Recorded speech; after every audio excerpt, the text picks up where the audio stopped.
sókè. Bàbá ti gbé mi sókè. Wọ́n ti gbé mi sókè. Òkè ni mo wà. Mi ò gbọ́dọ̀ jábọ́. Lókè lókè. Mi ò gbọ́dọ̀ jábọ́. Ó ti gbé mi sókè. Mi ò gbọ́dọ̀ jábọ́. Lókè. Mi ò gbọ́dọ̀ jábọ́.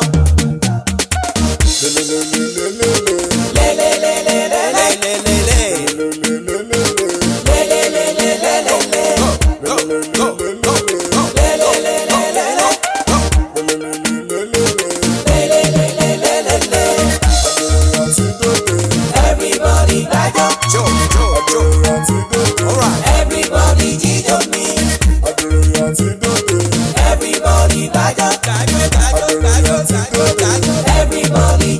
mi.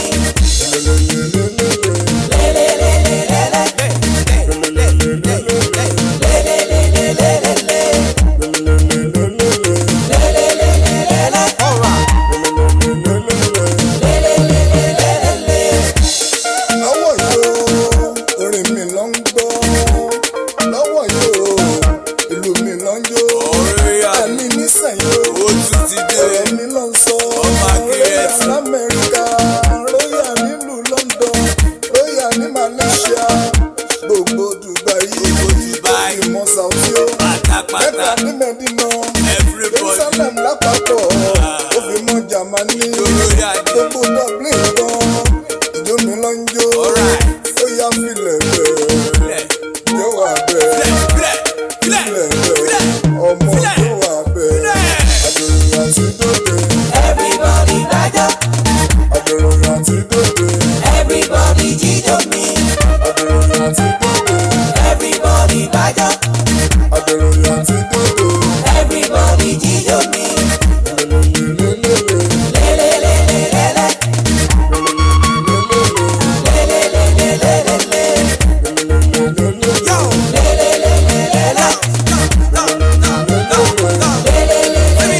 I know the kind of God I'm serving. Oh yeah. I know you never let me down. Yes, I know. Ìṣolúwa ni ẹ máa tún wò. Ìgbòlúwa gbàyè máa wù ó. Tẹ́tẹ́ ni mo wà mo fún tẹ́tẹ́. Tẹ́tẹ́ ni mo wà mo fún tẹ́tẹ́. Mo kí yín ẹ kú àbọ̀ sórí ètò. Àtún ti balẹ̀ gbàgà àgbálẹ̀ gbígi sórí ètò wa ètò yìí Ṣówónyá o. Ṣówónyá lélẹ́yìí láti Dayọ̀ Agboola rédíò TV. Òkè ní gbogbo wa wà á gbúdọ̀ jábọ́. Diogo.sa7 I can see you, God bless you. Àwọn tí wájú ti gbórí wọlé o. Òkè láwà á gbúdọ̀ jábọ́. Òkè ni mo wà ń gbúdọ̀ jábọ́. Òkè lẹ́yìn náà wà ẹ̀ gbúdọ̀ jábọ́. Lórí ètò Ṣówónyá lónìí. Mo kí yín tẹ̀ṣọ́, mo kí yín tológun. Mo kí yín lọ́mọdé, mo kí yín lágbà. Mo kí yín lómìnira, mo kí yín lọ́rọ̀ ọ̀rọ̀ ìlú. Àtọ́yún inú àtàṣẹ́ ẹ̀dí gbogbo yín mo kí o. Ẹ kú ẹ̀bọ̀. Mi ò gbọ́dọ̀ jábọ́. Mi ò gbọ́dọ̀ jábọ́. Mi ò gbọ́dọ̀ jábọ́. Mi ò gbọ́dọ̀ jábọ́. Olúwa ti gbé mi sókè. Ó ti gbé mi sókè. Ó ti gbé mi sókè.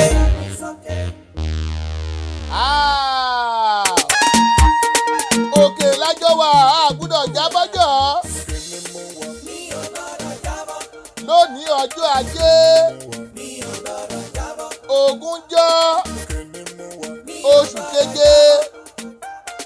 Oṣù perfection. Wọ́n sọ fáwọn èèyàn nílé ìjọsìn lánàá. Mo nígbà tí kòrónà bẹ̀rẹ̀ sí ní sí àwọn èèyàn mọ́lé láti February ẹni láti March. Ìgbà tó dé oṣù tiwa oṣù July. ṣí àwọn èèyàn sílẹ̀ month of perfection ẹni tí wọ́n bá bí nínú oṣù July kó tètè lọ́wọ́ ẹni tó yẹ pé inú oṣù July náà ti fi kó lè rè é fẹ́ o month of perfection ni àbí lelelelelelelelelelelele.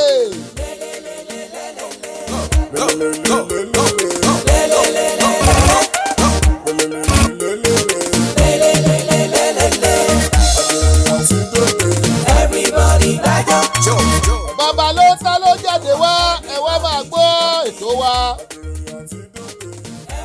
Dayọ̀ Agboola rédíò TV lẹ́tí ń gbọ́ wa ẹ jẹ́ àjọ mú kẹ̀kẹ́ ẹjọ́. Emmanuel Oyèbọ̀dé borí yín o ẹ kú àbọ̀. Wọ́n ní well done sir ẹ ṣé àdúpẹ́ lọ́wọ́ thank God.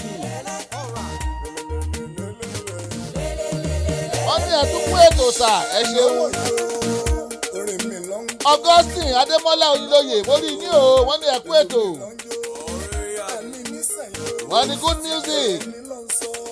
Adéròyà nìyẹn ọmọ akíyọ̀tán. Johnson Bíyẹmí Àdíyọ̀ bàbá ẹ̀kú ìyànjú ẹ mọ̀ kú àbọ̀. Akeem Adéwùmí mo rẹ́yìn náà o ẹ̀kú àbọ̀ wẹ́lẹ́wẹ́lẹ́ kan. Yéèbà.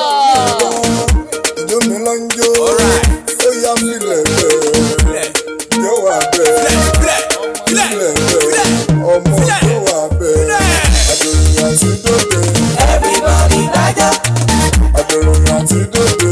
Everybody jíjọ mi. Bàbá ló tọ́jú náà ré o dùdú mọ̀ràn gbogbo ṣàpémọ́ra.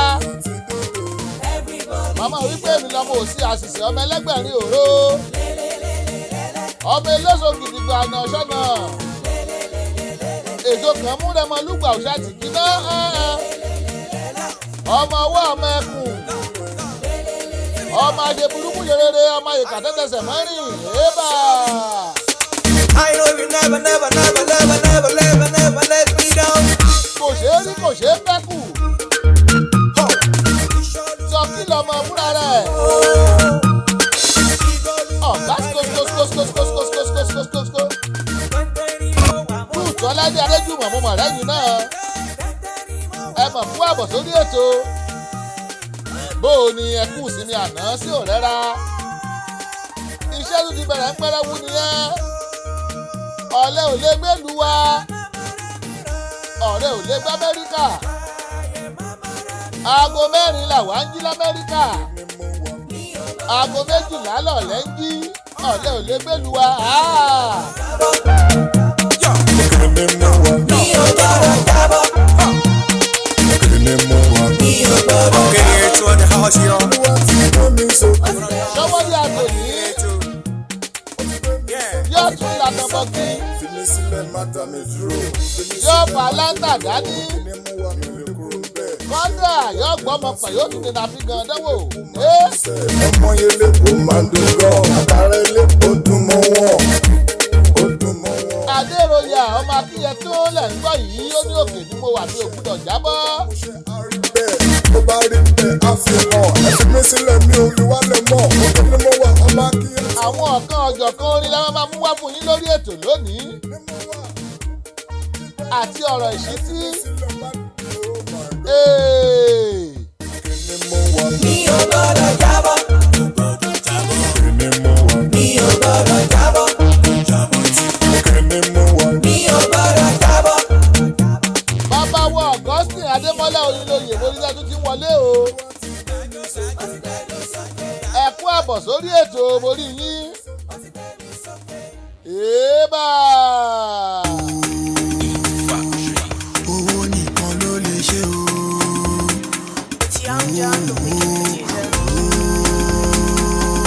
Owó nìkan ló lè ṣe o. As a living thing, I wanna be on top of things. I wanna be doing things. I wanna be controlling things. I wanna be present. I want to be on top of everything. Olúwa mọ́fowó jẹ ń yà. Wáyà. Chukwu Emeka Chimeze. I can see you. God bless you. Mama, ṣáàtì lọ. Àwọn tèmi ṣáṣẹ́, wọ́n ṣáṣẹ́ lóru mọ́jú. Àwọn tèmi ṣáṣẹ́ o, wọ́n ṣáṣẹ́ láì fojú kò. Ọ̀lẹ́sùn ọ̀lẹ́lágùn, ọ̀lẹ́sùn kò mọ gúgù, ọ̀lẹ́sùn ọ̀lẹ́wọ̀rùn, ọ̀lẹ́sùn ọ̀lẹ́ òkàkú. Money no dey fall from heaven, shey you know. God no go come down from heaven. Better feel I wanna be on top of things, I wanna be doing things, I wanna be controlling things. owó kọ́lọ̀ mọ́ fowó gbẹ̀yìn lọ́rọ̀ wa. ẹni tí ọ̀bá ti lówó ó ti kú dànù. Ọlọ́run jẹ́ arówó ṣayé. Ẹ mọ̀ jáwọ́ owó lọ́nà ẹ̀kú o. Ẹ mọ̀ jáwọ́ owó lọ́nà tó yẹ pé àwọn èyí lè yan pé fámìlì wa rèé. Yes, girl. As a human being, ọjọ́ kú lọ́jọ́ sí mi. Today I'm a baby, mo ṣiṣẹ́ mo rẹ̀, thank God it's Friday, ajayi gbàgbé ọ̀ṣẹ́. When you see me coming, make way. Nice ló gbélé jáde.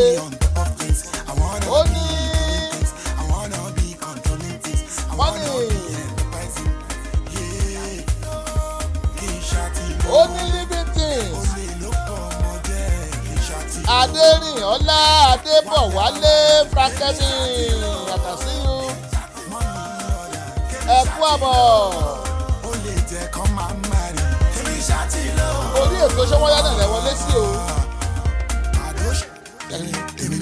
Jaguar, Demini, Badosh, Demini, Jaguar, Demini, Aboj, Demini, Mr. White, Demini. Bùkọ́lá Adéwùmí Ọdẹ́yẹmí mo rí yín ẹ kú àbọ̀. Mr. White, Demini, Bernard, Demini. Rockstar 2229 I can see you. Kí wà lóde? Ẹ̀sọ̀ pẹ̀lẹ́ lejò ń gàgbọ́n. Ẹ̀sọ̀ pẹ̀lẹ́ lejò ń gàgbọ́n o. Ẹ̀sọ̀ pẹ̀lẹ́ lárẹwà rìnrìn ọ̀wọ̀. Èébà. Ẹ̀sọ̀ pẹ̀lẹ́ láyé gbà ọ̀rẹ́, ẹ jẹ́ ká máa ṣe jẹ́jẹ́. Mo láwọn orin tá a ti pèsè sílẹ̀ fún yín lónìí. Àti àwọn ọ̀rọ̀ sí tí kẹ́bí enjoyment ara yín lónìí ọjọ́ ajé ni o.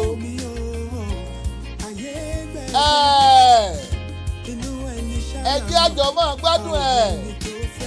Ọ̀rọ̀ mímọ́ látòrí ìtẹ́ lónìí. Nínú àwọn orin wa tá a bá mú wá lẹ́tí máa mú ábà. Tíbi tí ẹ lágbálẹ̀ ayé, kò máa ṣẹ̀dá tó mọ̀ ọ́lá. Adérìnọlá Adébọ̀wálé Frankemi. Wọ́n ní Adérìnọlá Dèbò ń kí yín láti rédíò Nàìjíríà Abuja headquarter. Ẹ ṣeun engineering department. Wọ́n wọlé láti rédíò Nàìjíríà Abuja headquarter engineering department. Àwọn tán di orílẹ̀-èdè wa Nàìjíríà múnú. Ọlọ́run mọ̀ ràn yín lọ́wọ́. Ẹ ṣeun, God bless you. Ayé ò fẹ́ ní ìfọ̀rọ̀, orí ẹni ní pé kó yẹ ni. Ẹ wò ó, ẹ lè pè wọlé o. Torí pé àlọ́pọ̀lọpọ̀ àsìkò lórí ètò wa lónìí. Ojú òpó wà ní ṣíṣí ilẹ̀ báyìí. Ẹ pè wọlé kẹ́ ẹ jẹ̀bùn 1000 naira. Adérìnọlá Adébọ̀wálé Frankemi. Ó ní ọmọ ọba ní àjọwà àkókò mórí yín o, ẹ ṣé. Ruth Ọládé Adéjùmọ̀ wọ́n ní another Monday, glory be to God in the highest. Hallelujah, ògo èèbà. Mo ní ẹ lè pè wọlé yálà láti kí àwọn èèyàn yín. Ẹ kí wọn kú àjàbọ̀ kòrónà. Ẹ pè wọlé.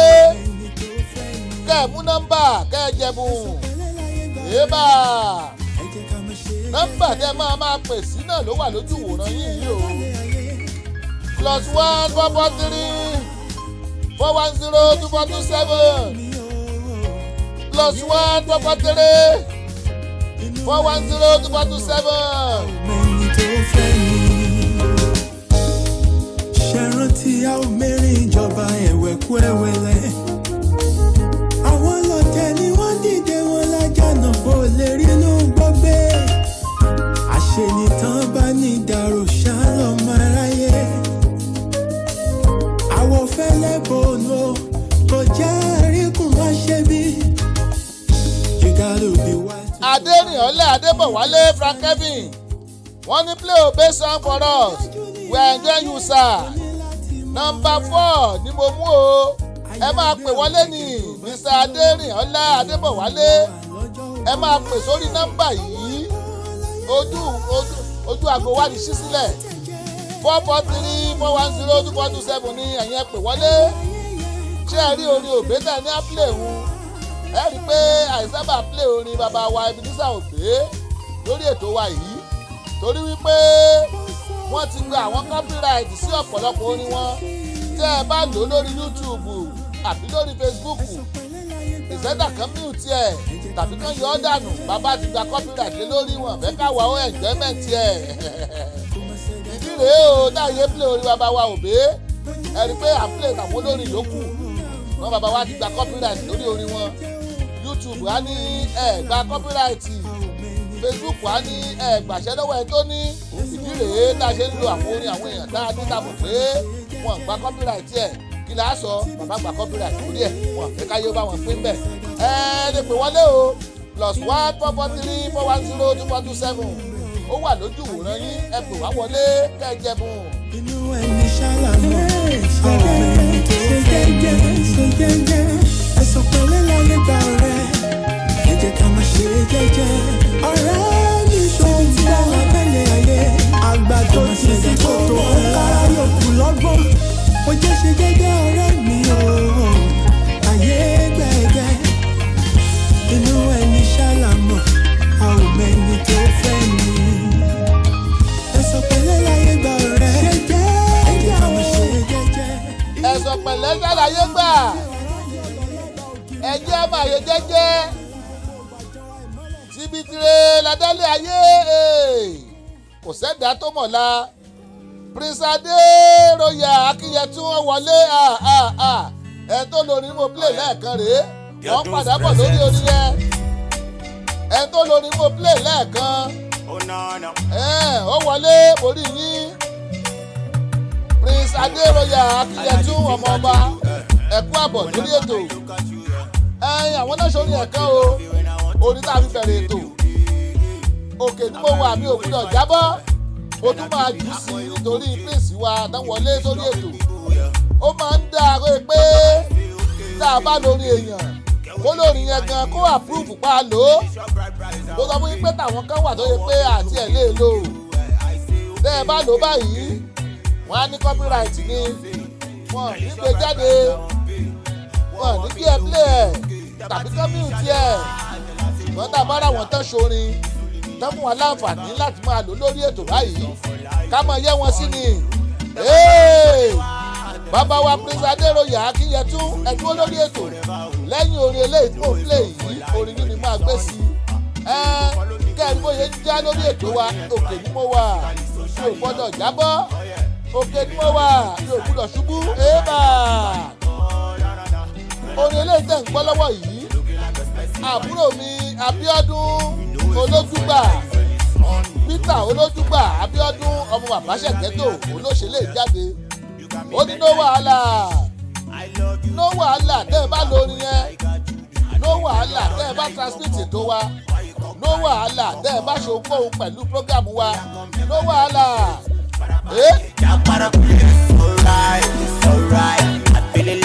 Prince Adéròyà Akínyẹtún mo sọ bẹ́ẹ̀ ọmọ ọba tó gbayì ó ní free to use my work bàbá ẹni tó ní ẹlẹ́dẹ̀ náà ló labúlé ẹ̀ ṣeun ló ní mo gẹ́ẹ̀tì yín lẹ́yìn orin yìí orin tẹ́ ń gbọ́ yìí Abíọ́dún Olójúgbà tẹ́ ẹ bá ń gbọ́ Love Ṣẹ̀gẹ́tò bàbá wa náà ti kọ jùjú látàyè ìgbà yẹn wọ́n wà l'Amẹ́ríkà báyìí o ọmọ wọn ló kọrin eléyìí Abíọ́dún àbúrò mi ó ní no wàhálà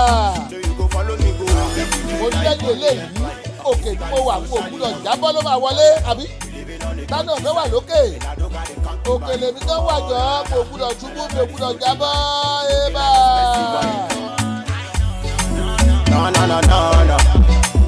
mo ní ojú òpó wa ti wà ń ṣíṣí lẹ̀ o ẹ pè nọ́mbà tẹ́ ń wò lójú wòran yìí +14434102427 ibikíbi tẹ́ bá wà káàkiri àgbáláyé a máa sẹ́ndì 1000 naira yín sí yín a máa kọ̀ǹbátì ẹ̀ sówó ìlú yín yọ̀dọ́dọ̀ yín ẹyin 1000 naira ni ẹ níṣẹ́ ni èmi ẹ má bínú pé kò jù bá ń lọ tẹ́lẹ̀ 3000 là ń fáwọn èèyàn ṣùgbọ́n gbà tá àráwọn èèyàn bá wa sponsor ẹ̀ bàbá táwa náà dẹ̀ ní adẹ̀rí pé ojoojúmọ́ là ń ṣe adẹ́rìnọ́lá adébọ̀wálé Frank Kevin wọ́n ní ẹni tó lẹ́rú ló lẹ́rú keep it up sir ẹ ṣeun God bless you ìdí rèé náà ṣe lórí bàbá wa Ebenezer Obey o a máa ń lò lágbájá a máa ń lo Sànní Adé a máa ń lo Délé Abíọ́dún a máa ń lo Àwùjá Bello a máa ń lo àwọn èèyàn lóríṣiríṣi dáhùn ṣùgbọ́n tẹ́ bá lórí bàbá wa Obey wọ́n máa búlọ̀kì yín ni torí pé bàbá ti gba copyright bákan náà Fẹlá Aníkúlápó ti gba copyright lórí ẹ̀ a lè lò ó àwọn ojú ẹ̀ ká máa jù sórí ètò káwọn èèyàn máa enjoyment ẹ̀ rèé ṣùgbọ́n a lè lò ó YouTube máa búlọ̀kì ẹ̀ Facebook máa búlọ̀kì ẹ̀ òkè ni mo wà mí ò gbúdọ̀ jábọ́ ó lálẹ́ wàrà ébà.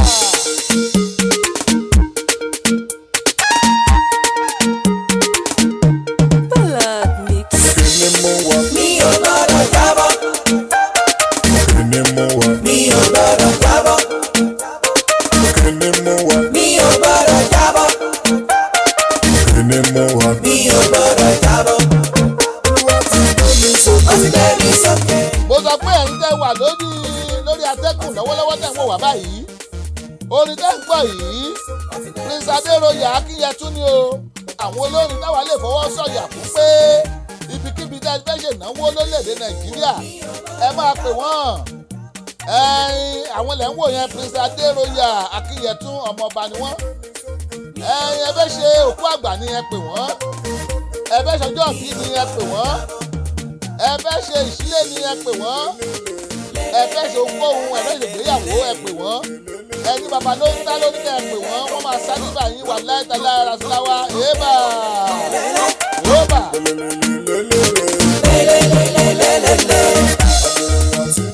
orin tó kọ́kọ́ Nàìjíríà tó tún wá kọ lórílẹ̀‐èdè Amẹ́ríkà wọ́n kọ́ Nàìjíríà wọ́n tún kọ́ káàkiri àgbáláyé òun lẹ́gbẹ́ náà náà tún jù sórí atẹ́gùn yìí láti Baltimore ní Maryland lórílẹ̀‐èdè Amẹ́ríkà òní bàbá ló ń tà digital studio láti dá síta jẹjọ pé lárẹ́díò TV náà lẹ ti ń gbọ́ o ètò tẹ́ ń gbọ́ náà ní Ṣọ́wọ́nyá èébà.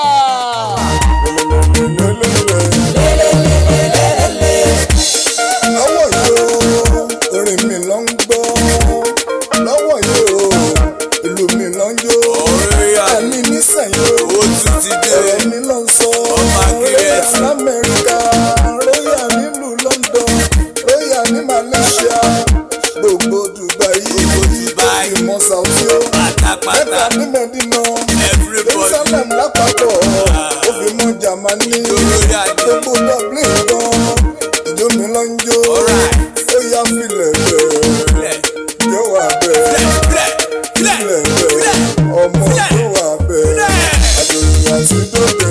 Everybody dájọ́. àdòrò àti dòde. Everybody jíjó mi. àdòrò àti dòde. Prince Adéroyè Akínyẹtún wọ́n ní kábíyèsí the king of entertainment worldwide bàbá ló ń ta worldwide ọlá yín náà ni o wọ́n ní òkè wọ́n ní ká play SKA fún wa sáà ó ta lẹ́nu lẹ́yìn eléyìí a máa sáré wọ yàrá àkéde wa lọ àwa play King Sunny Adé fún yín mọ̀ ń bọ̀ ẹ mọ̀ pé ìgbádùn ti yín oníṣẹ́ tiwa ébà. a máa sáré wọ yàrá àkéde lọ lẹ́yìn orin Adéroyè yìí lẹ́yìn ẹ̀ bàbá bá ń ju Sànní Adé sí mo sọ pé máa ju lágbájá kan gan sí lẹ́yìn yẹn mo fi lágbájá sí mo ní àdípẹ́ lórí ètò lónìí àyè wà fún yín ẹ pè wọlé kẹ́ ẹ jẹ fún 1000 naira níbikíbi tẹ́ bá wà.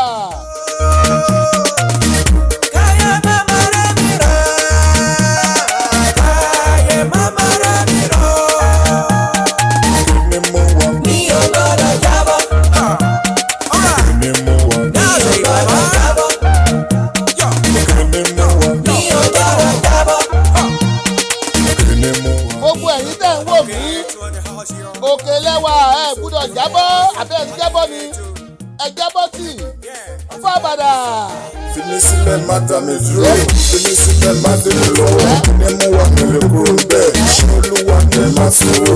Lóge lépo máa ń dùn sẹ́, ọmọ yẹn lépo máa ń dùn gan. Ààrẹ lépo dùn mọ́ wọn, ó dùn mọ́ wọn. Ilé ìgbọ́ yìí yóò wí ní ọ̀pọ̀lọpọ̀ award. Ó sọ̀rọ̀ Ẹ̀ tí gbọ́n pa ẹ̀. Ta ni ò fẹ́ wà lókè? Ẹ gbọ́ bíi tiẹ̀. Ta ni ò dùn mọ́? Ẹ gbọ́ bíi tiẹ̀.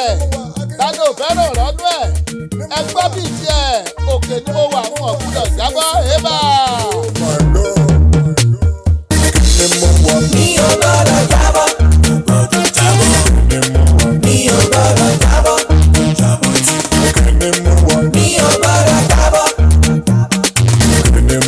Mi ò gbọ́dọ̀ jábọ́.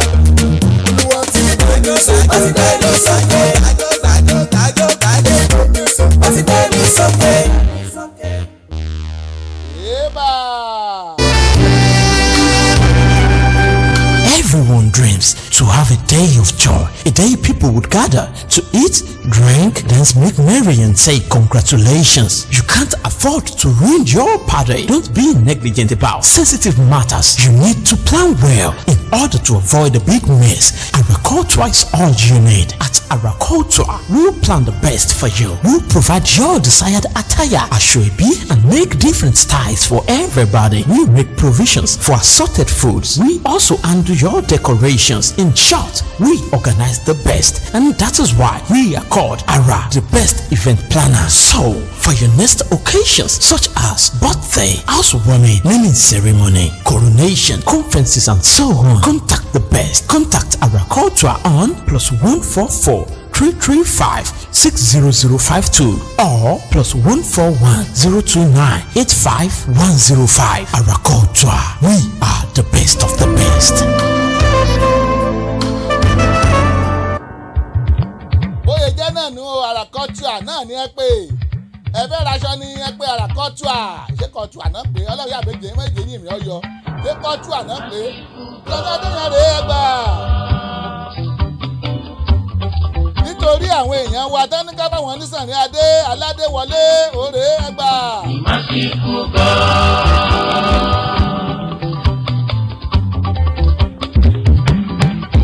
Ọba tó ṣoore fún mi ṣoore fún ẹ tó ṣoore lọ́sọ̀rọ̀. Ọba tó ṣoore fún mi ó ṣoore fún ọ ó ṣoore fún everybody man lójoojúmọ́.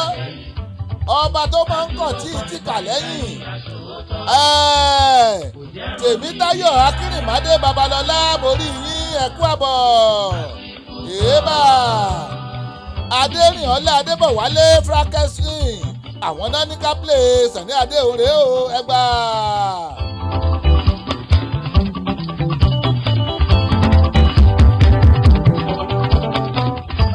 Mo ní bẹ́ẹ̀ ṣe ń wọlé ẹ máa bá wa láìkí ẹ̀. Bẹ́ẹ̀ ṣe ń wọlé ẹ máa bá wa share ẹ̀. Bẹ́ẹ̀ ṣe ń wọlé ẹ máa yín lè kánná ẹ máa ṣe watch party. Ẹ share rẹ̀ fáwọn ọ̀rẹ́ yín. Ẹ share rẹ̀ sórí péèjì yín. Ẹ invite àwọn ọ̀rẹ́ yín ẹ jẹ́ kán wò ó ábà. Adérìnọ́lá Adébọ̀wálé Frankie wọ́n ní we love it. Ẹ ṣeun wọ́n ti ń jó sàn nínú ọ́fíìsì mi o. Ẹ ní káwọn ará ọ́fíìsì yín pè wọlé. Ẹ pè wọlé ká ẹ jẹ̀bú 1,000 naira àmọ̀ pẹ́yìn tẹ̀ wà lábújá inú yín ti fẹ̀. Ṣùgbọ́n for the fun of the game náà ni ẹ pè wọlé ká ẹ mú nọ́mbà +1443 bó jẹ̀ jówó káàdì yín ní 1,000 wá sàn. Ẹ pè wá wọlé ẹ bà.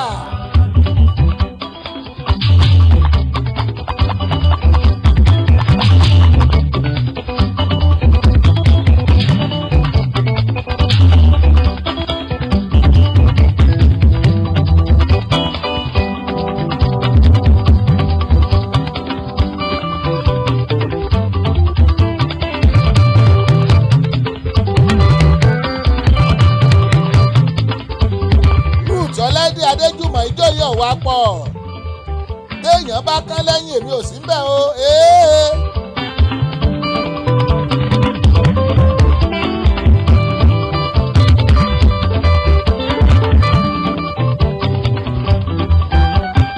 Àwa máa rí di ọba Elédùmarè ó dáàbò bò mí táyà tọ́ tọmọ tẹbí tará.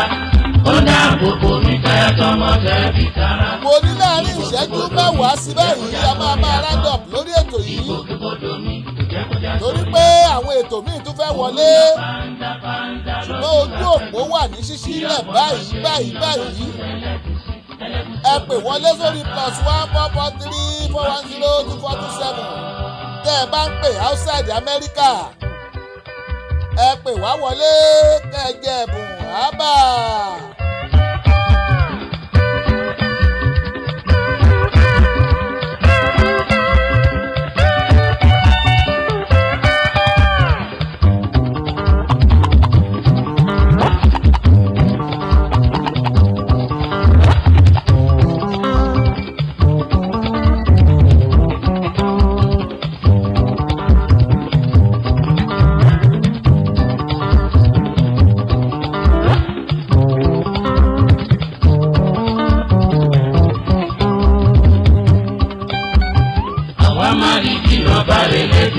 ṣé báwa máa rí ìjọba Elédùmarè ó dáàbò bèmí ó dáàbò bò ọ́ ó dáàbò bọ́mọ wa ó dáàbò bára wa gbogbo ìkòkègbodò wa kò tí ó já sórí asán kò jẹ́ kí kòrónà olùwà pa àdúpẹ́ lọ́wọ́ táǹgọ̀dù ọpẹ́ olóore àdárẹ̀rẹ̀. ẹlẹ́gùsí ò gbọ́dọ̀ yí lábá ìmásíkú gbọ́.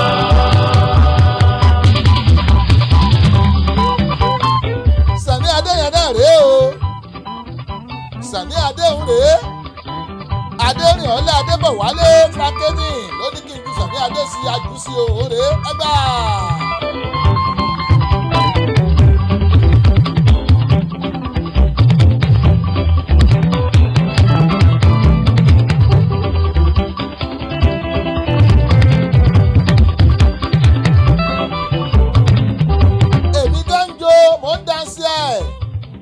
Torí wọn ò fẹ́ kó waste.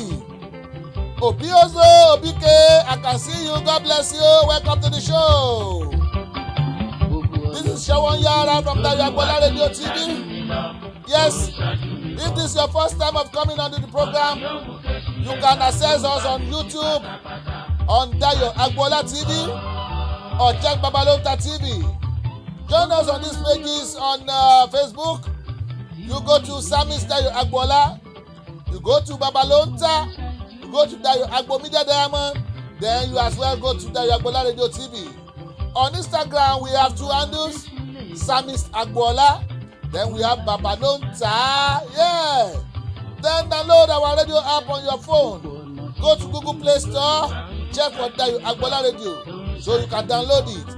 Adérìnọlá Adébọ̀wálé Frankeni wọ́n ní Ẹ̀kíyọ̀mí Adérìn alias Kúkú Ayé #1. Fún ti bẹ́ẹ̀dẹ̀ màmá rẹ̀ lọ́sẹ̀ tó ṣe ó lárinrin púpọ̀. Ìkéde pàtàkì tí wọ́n sanwó fún wọ́n ní ká mọ̀ kí Yọ̀mí Adérìn alias Kúkú Ayé #1 tó jẹ́ Kúkú Ayé tèmi gan. Bóyá ń jẹ́ Kúkú Ayé lèmi gan ń jẹ́ Kúkú Ayé. Yọ̀mí Adérìn ẹ kú ayẹyẹ ọjọ́ ìbí ìyá yín tẹ́ ẹ ṣe o wọ́n ló lárinrin ọ̀gá. Ẹ wò ní ìdàdí sẹ́ẹ̀dì owó sẹ́mi o foundation wa tá à ń ṣe Babalonta foundation ibẹ̀ ni ẹ sẹ́ẹ̀dì owó sí ẹ̀yin ẹ pè sórí nọ́mbà yìí á sọ fún yín bówó yìí máa dọ́dọ̀ wa á sọ àkáǹtì tẹ́ máa sẹ́ẹ̀dì ẹ̀ sí ẹ̀yin ẹlẹ́gbẹ́ appreciate tá a máa lọ pé a ṣe ayẹyẹ ọjọ́ ìbí ìyá ó dùn mọ̀rẹ̀. ẹ wò wọ́n tún sáré wọ yàrá àkéde torí pé àárín nǹkan mi ìnáwó ìgbà tá a kó mi ẹran débẹ̀ lọ́jọ́ òun wọ́n ní apàdé ẹ̀yìn ni ẹjẹ́ tún wọ yàrá àkéde wa lọ nífẹ̀rẹ̀ jókì yéèbà Sàní Adéhùn tí ní ẹ mọ lẹsẹ á ń bínú báwọn kì í Sàní Adé ń bínú wọ́n ní gbà mo sọ pé mo wọ yàrá àkéde ṣé àmọ́ wọ yàrá àkéde wa ní báyìí ẹjẹ́ wọ yàrá àkéde ẹjẹ́ wọ yàrá àkéde nígbà ìyàwó tún lọ sí ọkọ pẹ̀lú ìjẹ́ ẹlẹ́gbẹ̀ẹ́ gbẹ̀mí gbẹ́gbẹ́. gbogbo ẹ̀yin tẹ́ ẹ ní òun ṣe tẹ́ ẹ ti wá dá ọjọ́ ayẹyẹ sọ́nà mo máa kí yín o. ọlọ́run akúkú mọ́jọ́rò ṣùgbọ́n ǹjẹ́ ẹ wá mọ̀ pé ọ̀pọ̀lọpọ̀ ìnáwó ni kì í rí bó ṣe yẹ kó rí oríṣiríṣi nǹkan àmọ́ wọlé gbogbo rẹ̀ àwa darí wọn yẹn. nígbà tó kúkú jẹ́ wípé àwọn tó mojú lẹ́jà àbá àti ń bà ní ṣètò ayẹyẹ ìnáwó kọ́ ni wọ́n gbé iṣẹ́ wọn fún. torí ìdí èyí gan ló ṣe nílò Àràká Ọ̀túà. bẹ́ẹ̀ ni Àràká Ọ̀túà àwọn ni wọ́n kájú ẹ̀ nínú nǹkan bá ní ṣètò bí ayẹyẹ wa yóò ṣe dùn tí yóò lárinrin tí ohun gbogbo yóò wá lọ létòlétò bẹ̀rẹ̀ láti onírúurú aṣọ ẹbí tẹ́ ẹ fẹ́ láti lò tó fi dórí onírúurú stáì tẹ́ ẹ fẹ́ kan fi rán wọ́n á ṣe fún gbogbo ènìyàn nírọ̀rùn ni kábàániṣètò oúnjẹ yóò ṣe dé ibi ìnáwó lásìkò tí wọ́n sì bá yín ṣètọ́jú gbogbo àwọn àlejò yín pátápátá láìsí kùdìẹ̀kudiẹ event planner tó ṣe é fọkàn tán ni wọ́n ẹ tètè kàn sí wọn lórí nọ́mbà yìí +144-335-60052 tàbí +141-029-85105 fún ti ọjọ́ ìbí yín ìṣílẹ̀ ìfinijoyè ètò ìgbéyàwó àti bẹ́ẹ̀ bẹ́ẹ̀ lọ Àràká Ọ̀túà ló kájú ẹ̀. For sound and quality production, Babalonta Studio is the best. For sound and quality production, Babalonta Studio is the best. Oh, Babalonta Production, the ultimate in audio visual. Babalonta Production, the ultimate in audio visual. Yes, so you can't argue with the proof. Studios are many, but the best one is few. Babalonta Digital Studio for your recording, demo CD, mass dubbing, marketing and promotion, and also live band performance, seasoned DJ, videographer, photographer, master of ceremony, music consultant. Reach Samis Dayo Agboola on Agboola Adedayo 68@gmail.com or visit our website www.dayoagboola.com. Telephone +14437608578. Babalonta Production, the ultimate in audio visual. Babalonta Production, the ultimate in audio visual. There is a company in America, everybody call it Pleasant Services.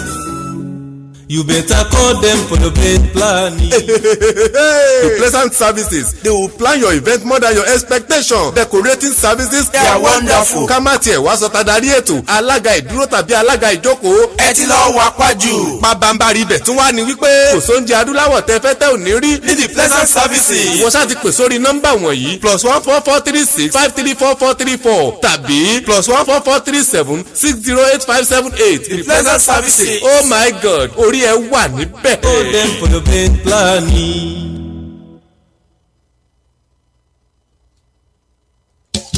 Dayo Agboola ni bàbá o, ní bàbá o, ní bàbá o. rédíò TV gbogbo ayé, gbogbo ayé, gbogbo ayé. Dayo Agboola ni bàbá o, ní bàbá o, ní bàbá o. rédíò TV gbogbo ayé, gbogbo ayé, gbogbo ayé. wọ́n ń gbọ́ lẹ́bíríwìyà o, bẹ́ẹ̀ ni mo sọ. kò sírú ẹni lẹ̀ yìí o. Dayo Agboola Babalonta rédíò TV.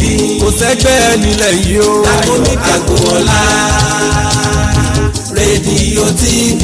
ní Baltimore Maryland, Dayo Agboola rédíò TV.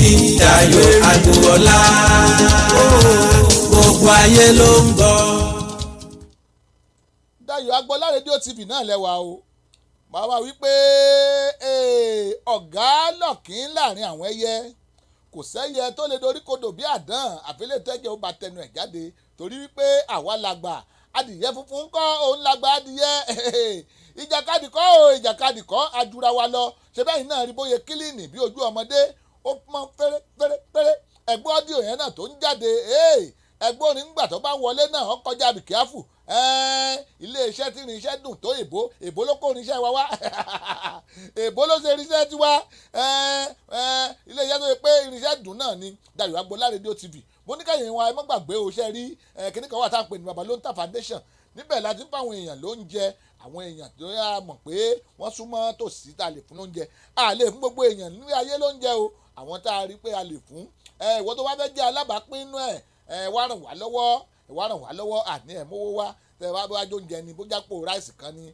àpò gàrí kan ni àpò èlùbọ́ kan ni oúnjẹ táwọn èèyàn lè jẹ epo òróró ẹ̀fẹ́ fáwọn èèyàn mo ní oṣù yìí Èkó là ń lọ torí pé owó ètí ìtò ni ò tí ì jẹ́ àgbé a ṣe Ìbàdàn níbi oṣù méjì sẹ́yìn a ṣe díẹ̀ lẹ́kọ̀ọ́ náà a tún máa mú níkọ̀ọ̀kan láwọn ìgbèríko wa ẹ dákun ẹ ràn wá lọ́wọ́ ẹ pè sórí nọ́mbà tẹ́ ń wò yẹn +1 443 410 2427 ẹ fẹ́ ṣe wá lóore ni ẹ lè WhatsApp ẹ lè text voice message ẹ lè ṣe ogbó ẹ bẹ́ẹ̀ lórí nọ́mbà yẹn náà ni ẹ pè wá sí ẹ ràn wá lọ́wọ́ ní Baba Lonta Foundation ẹ wo oníyanṣẹ́ ọlọ́bẹ̀ ṣe o ẹ tó jẹun tí ọ̀ṣẹ́wọ́ òun náà tíráì ẹ tó jẹun tí ọ̀fọ́bọ́ òun náà tíráì èmi á máa wí pé ẹ ń bá bómi ìṣàwọ́ ńkọ́ ó mà bó ń jẹ ẹ bá bóre ọ̀fẹ́ náà ńkọ́ ó bá dùà ìtẹ́ ẹ báyìí náà ní jòun bóyá ìṣe ń wọlé ni ẹ ṣeun ẹ kú àbọ̀ Tèmítọ́pẹ́ Desmond mo rí yín o ẹ kú àbọ̀ ẹ ṣeun abẹ́ máa ráǹdì ẹ̀ ọ̀pù náà nìyẹn ẹ tún jẹ́ àpàdé lórí ètò wa ètò yìí ìṣọwọ́ ń yá tó bá tún di ilé aago kan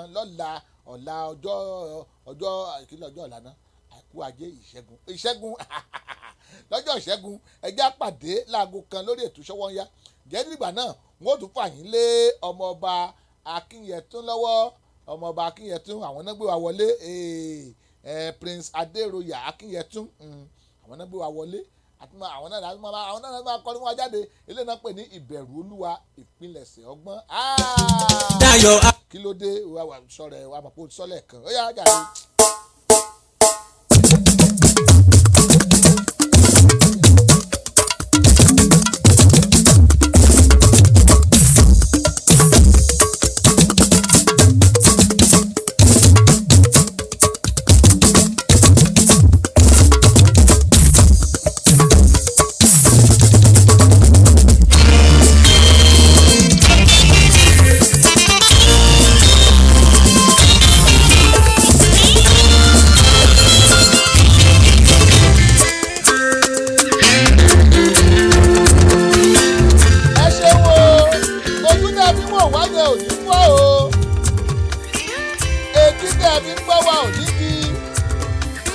àwọn alámọ̀ wá yìí lámọ̀ bá ó dọ̀la ó dàbọ̀.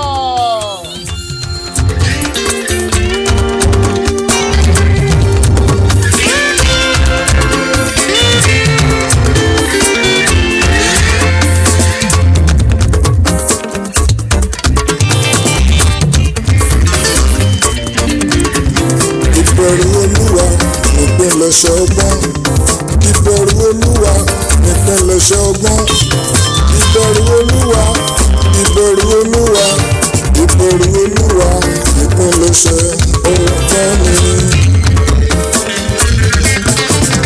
ìbẹ̀rù Olúwa nípìnlẹ̀ṣẹ̀ ọgbọ́n ìbẹ̀rù Olúwa nípìnlẹ̀ṣẹ̀ ọgbọ́n ìbẹ̀rù Olúwa ìbẹ̀rù Olúwa ìbẹ̀rù Olúwa nípìnlẹ̀ṣẹ̀ ọgbọ́n ni.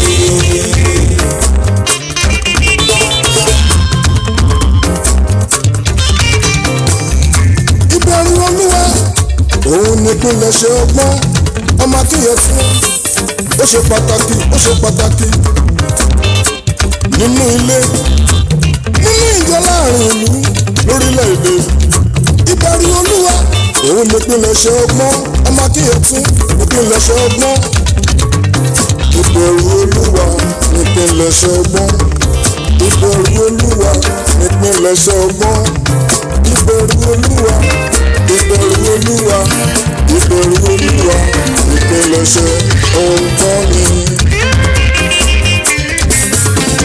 ìbẹ̀rù Olúwa nípìnlẹ̀ṣẹ̀ ọgbọ́n ìbẹ̀rù Olúwa nípìnlẹ̀ṣẹ̀ ọgbọ́n ìbẹ̀rù